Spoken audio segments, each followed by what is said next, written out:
So in Exodus 3:14 it says, 𝐤𐄄𐅅𐤄, 𐤉𝐄, which they translate as 𝐤𝐿, and they say that this is the Creator's name. So let me show you something. The aleph here is acting as a prefix, and it's the first person future.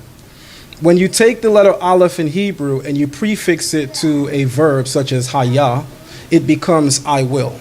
So the verb 𝐻𝑦𝑎 is the kal stem for existence, which means to exist. We usually say he was. He was. Speaking of what we call the kal stem in Hebrew, grammatically, he was. Ashir can mean that which.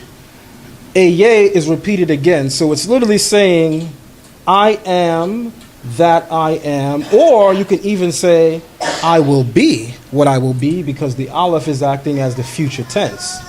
So what we first must understand is the shoresh here. How many people know what a shoresh is in Hebrew? Shoresh is what we're calling root in Hebrew, R-O-O-T. So the shoresh of this word is these three letters, He, Yod, He, Haya, which is the verb Haya.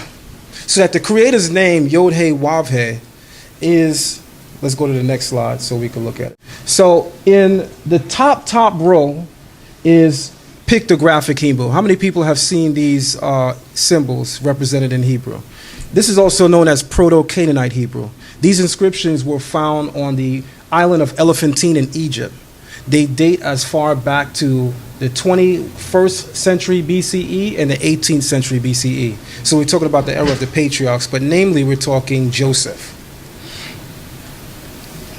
These petroglyphs or rock carvings were found during the same period that Joseph is said to be living in the land of Egypt.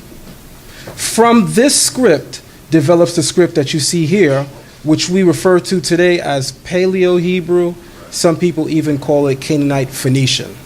And then finally we have here the Aramaic square script.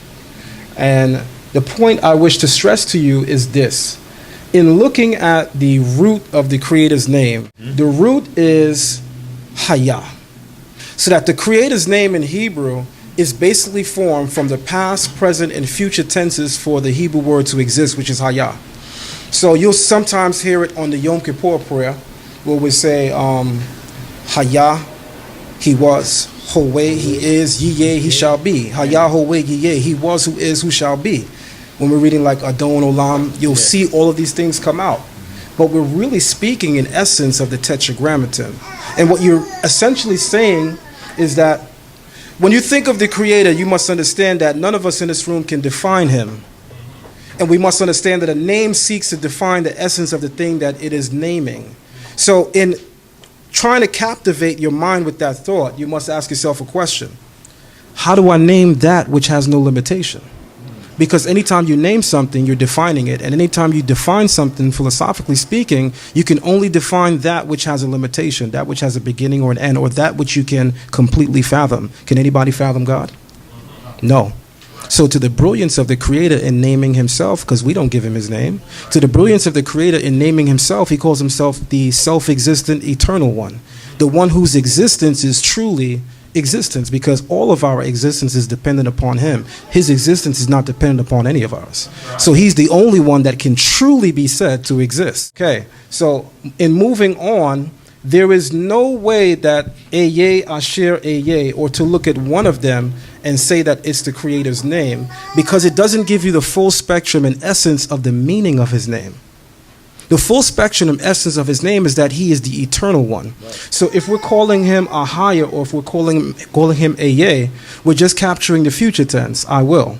What about the past and the present? So you're actually missing a major component of his name when you limit it to 𝐻𝑚.